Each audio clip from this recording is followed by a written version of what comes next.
최강욱 의원의 당원 정지 6개월 그 결과를 아마 예의주시하고 있을 사람이 하나 있는데 그게 이준석 국민의힘 대표입니다. 월요일 날 더불어민주당이 최강욱 의원의 징계를 내렸는데요. 국민의힘은 이틀 뒤인 수요일 날 그것도 같은 저녁 때 윤리위원회를 엽니다. 더불어민주당은 윤리심판원, 국민의힘은 그냥 윤리위원회. 이틀 간격으로 저녁이라는 비슷한 시간대에 이쪽에서는 최강욱, 이쪽에서는 이준석 징계를 해야 되느냐, 어느 수위에 징계를 해야 되느냐가 열리는 겁니다. 그런데 이게 직접적인, 간접적인 상관관계가 있는 겁니다.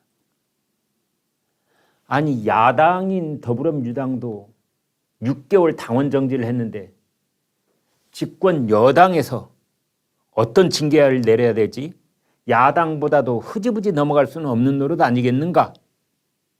이런 여론이 있는 겁니다. 야당이 오히려 머쓱할 정도로 집권 여당인 국민의힘은 더 엄정함을 보여야 되는 게 아니겠는가? 이런 여론인 겁니다. 따라서 야당이 당원권 6개월 정지라면 국민의힘의 이준석 징계는 당원 정지 6개월보다는 더 센, 야당이 아무 말도 못하고 이걸 딱 담을 수밖에 없는 그런 징계를 내려야 되는 거 아니냐. 이런 여론이 일부 있습니다. 어떻게 될지는 지켜봐야 되겠는데요. 국민의힘 내일 22일 오후 7시에 징계 여부, 징계 수위를 결정하게 됩니다. 그런데 이준석 대표는 어떤 징계든 수용할 수 없다. 흑화하지 않게 해달라. 그런 말을 하고 있습니다. 흑화. 참, 네, 저 공부 많이 합니다. 흑화. 몰라서 찾아봤습니다. 이게 흑화가 무슨 뜻이야? 원래 사전적인 의미로는요, 곤충이 돌연변이가 생기면 흑화랍니다.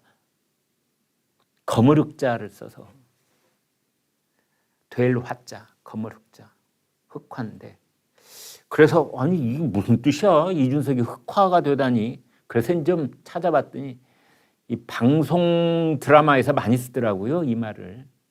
방송 평론 용어라고 하나 할까? 네, 지금 보여드린 저 흑화입니다. 그러니까 주인공이나 등장인물이 어느 날 악당으로 변하는 걸 흑화라고 하는 것 같아요. 저도 정확하게는 모르겠는데. 그러니까 이준석이 이렇게 말하는 겁니다. 제발 나를 악마로 만들지 마라. 나를 흑화시키지 마라. 내가 악마가 되면 성치 못할 사람이 어디 한둘이겠는가. 뭐 이런 협박 비슷한 말입니다. 나를 흑화하지 않게 해달라. 흑화하지 않게 해달라. 흑화가 어떻게 되는 것이냐. 나에게 가령 중징계를 내리면 탈당 권고라든지 뭐 제명이라든지 이렇게 중징계를 내리면 내가 흑화되는 것이다. 그래서 내가 악당이 되어서 악당의 역할을 맡을 수밖에 없어서 이제 처절한 피비린내가 나는 복수극이 펼쳐질지도 모른다. 그런 뜻인 것 같아요. 본인이 흑화를 구체적으로 설명하지는 않았기 때문입니다. 어제 말씀드린 것처럼 국민의힘 윤리위원회는 두 가지만 봅니다. 그러니까 이준석이 대전에 갔느냐, 술을 얻어먹었느냐, 여성과 잤느냐, 이걸 보는 것이 아니라 이건 윤리위원회가 보지 않겠다고 이미 얘기를 했습니다. 이것은 경찰이 수사할 문제고 그럼 뭘 보느냐? 증거인멸 교사. 그러니까 비서실장 격인 정무실장 김철근 씨를 대전으로 내려보내서 대전에 있는 어떤 병원에 간접적인 통로를 통해서 7억 원 투자 유치, 말이 투자 유치지 사실은 7억 원을 줄 테니 조용히 해주세요 라는 식의 심부름을 시켰다. 교사라는 말이 심부름을 시켰다 이런 뜻입니다. 이거는 지금 공소시효가 소멸되지 않은 범법 행위입니다. 그래서 이제 왜냐하면 그 각서가 있거든요. 사진으로 저희 방송에서도 보여드린 적이 있습니다. 그리고 김철근 씨가 이미 윤리위원회에 나와서 이제 얘기를 다 했습니다. 그래서 증거인멸 교사 이게 하나가 있고 이건 윤리위원회에서 들여다보겠다 이겁니다. 또 하나는 당원 혹은 당의원들도 그럴진데 하물며 당 대표라는 자가 이런 논란에 휩싸였다는 것 자체가 당 대표로서의 품위가 심각하게 손상됐다고 아니할 수 없다. 이 두 가지를 보겠다. 품위 유지를 했느냐, 그 다음에 증거인멸을 교사했느냐. 그러니까 국민의힘 윤리위원회가 입장문을 내고 우리는 수사하는 것이 아니다. 우리는 당원 당규에서 어긋나는 짓을 했는지를 국민의 눈높이에서 바라보겠다. 무서운 말입니다. 국민의 눈높이에서 바라보겠다. 바로 시청자 여러분의 눈높이에서 바라보겠다는 겁니다. 만약 지금 이 방송 보고 계시는 저희 시청자 여러분들께서 그거는 그냥 넘어갈 수 없지. 그거는 뭐 최강욱보다 더 추악한 짓이지. 뭔가 본때를 보여야 될 짓이지 라고 생각을 대부분이 하시면은요. 국민의힘 윤리위원회가 그 의견에 맞춰서 징계를 하겠다는 뜻입니다.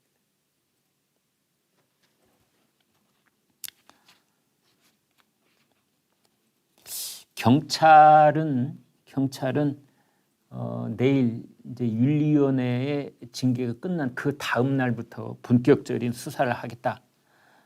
예를 들면 그 술 접대를 했다는 김성진 아이카이스트 지금 감방에 들어가 있습니다. 교도소에 있습니다. 다른 혐의로 교도소에 들어갔는데 그 사람 불러다가 이제 본격 수사를 하겠다. 지금 이렇게 돼 있습니다. 오늘 또 다른 매체는 그렇게 보지 않았습니다. 왜냐하면 제명이나 탈당 권고는 어찌됐든 그러니까 탈당 권고는 뭐 10일 이내에 다진 탈당 신고서를 내야 되고 그렇지 않으면 자동 제명된다고 돼 있는데 이게 상충하는 내용이 있답니다. 당은 당규하고. 그래서 제명하는 조치를 취하려면은 최고위원회가 열릴 수밖에 없을 것이다. 따라서 최고위원회에서 지금 그 최고위원회 위원장 역할을 하고 있는 이준석 당대표가 어떻게든 최고위원회를 통해서 윤리위원회의 결론을 뒤집을 가능성이 있다. 왜? 최고위원회가 어차피 그 안건을 다뤄야 되니까. 그런데 이 세 번째 징계인 당원권 정지는 최고위원회하고 아무 관계가 없습니다. 아무 관계가 없습니다. 그냥 윤리위원회의 결정 그걸로 끝나버립니다. 당원권 정지. 최강욱하고 똑같은 그런 수위의 당원권 정지인데 최강욱이 6개월을 했다면 이제 이준석 대표는 야당보다 더 세게 징계를 해야 되겠다라는 여론이 형성돼 있다면 뭐 3년 당원권 정지를 할 수가 있는 겁니다. 그러면 선거권, 피선거권, 당직 이런 걸 맡을 수가 없는데 국민의힘에서 가장 높은 당직은 뭡니까? 그렇습니다. 당대표입니다. 물론 그게 어디 명문화되어 있는 건 아니지만 그래서 자동으로 당원권 정지를 몇 개월이라도 맡게 되면은 이제 이준석 대표는 당 대표직에서 내려와야 하는 것 아니냐. 아니 당원권 정지 그 정도가 아니라 경고만 맞더라도 그것은 당 윤리위원회가 성상납 의혹의 상당 부분을 인정한다는 뜻이 되기 때문에 그건 역시 당 대표로서 치명적인 정치적 타격을 입게 된다. 이런 분석입니다. 여러분은 어떻게 보시는지요? 아마 국민의힘 윤리위원회도 지금 이 방송 보시는 여러분의 생각대로 결론을 내리려고 애쓰고 있을 겁니다. 이준석 대표는 그런데 계속해서 걱정할 것 없다 이런 입장을 말하고 있어요. 별 걱정 안 하셔도 된다. 저는 별다른 걱정을 안 하고 있다.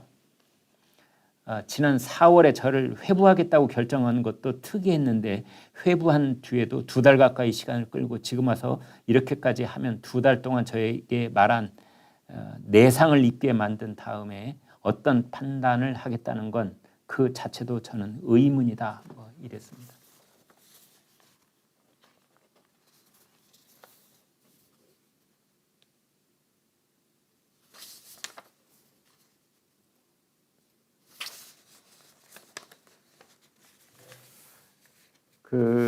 어제 잠깐 말씀을 드렸는데 이준석 대표는 온 곳에 그 분란이 있는 곳에 주인공이 되어 있습니다.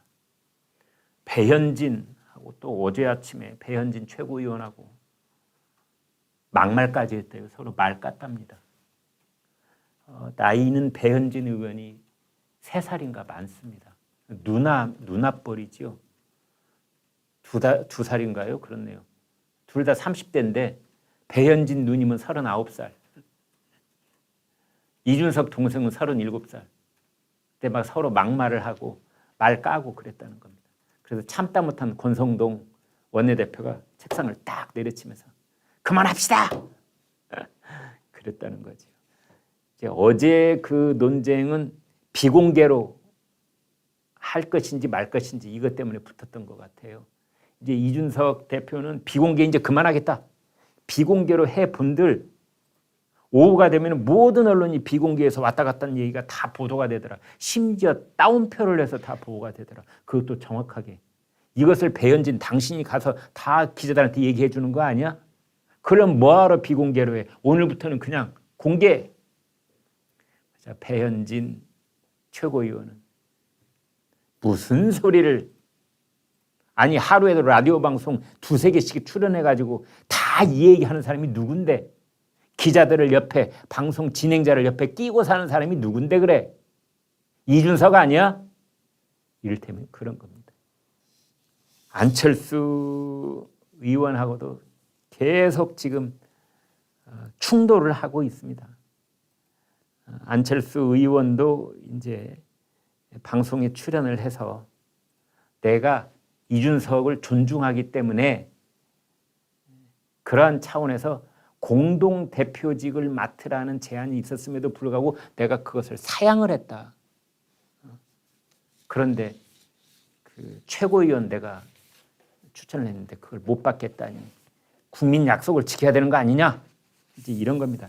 여기에 핵심이 누구냐면요. 정점식 의원입니다. 근데 이제 그 이준석 입장에서는 내가 국민의당 사람을 최고위원으로 받겠다고 그랬지. 내가 언제 정점식 의원처럼 국민의힘 의원을 받겠다고 했느냐. 이게 이준석의 명분입니다. 그런데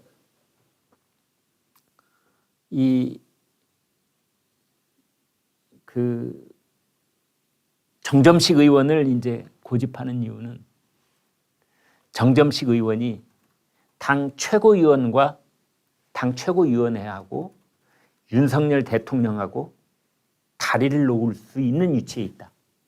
이겁니다.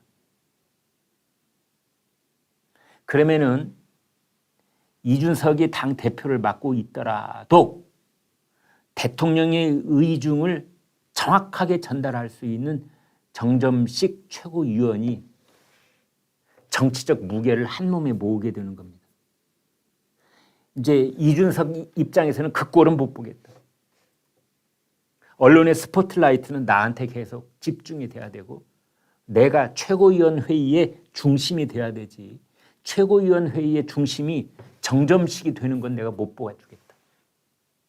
이제 이런 속마음이 숨어 있다라는 분석인데요.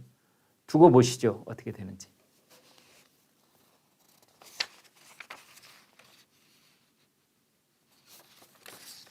그런데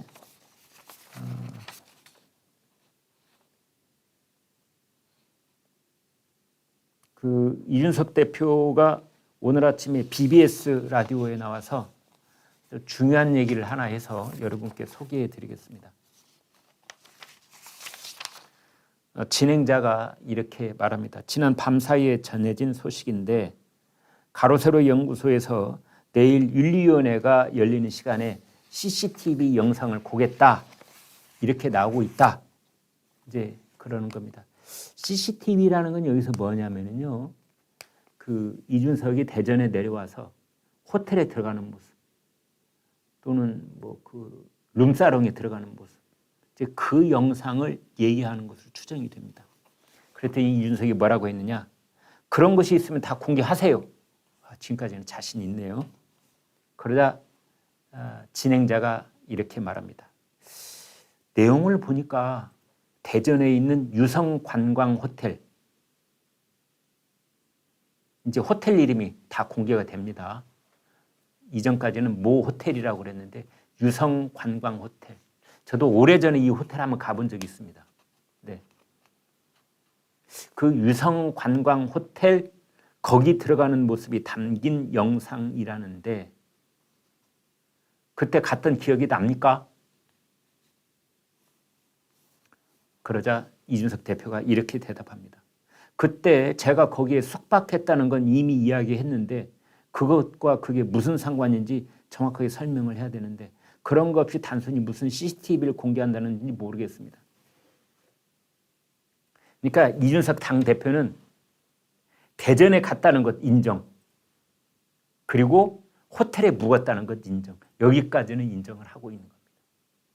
유성 관광 호텔에 묵었다, 이것을 인정하고 있는 겁니다. 그런데 지금 부인하고 있는 것은 그 관광 호텔에 내 옆에 여성이 누워 있었다는 것을 부인하고 있는 겁니다. 국민의힘 윤리위원회가 어떻게 판단을 할지 두고 보겠습니다.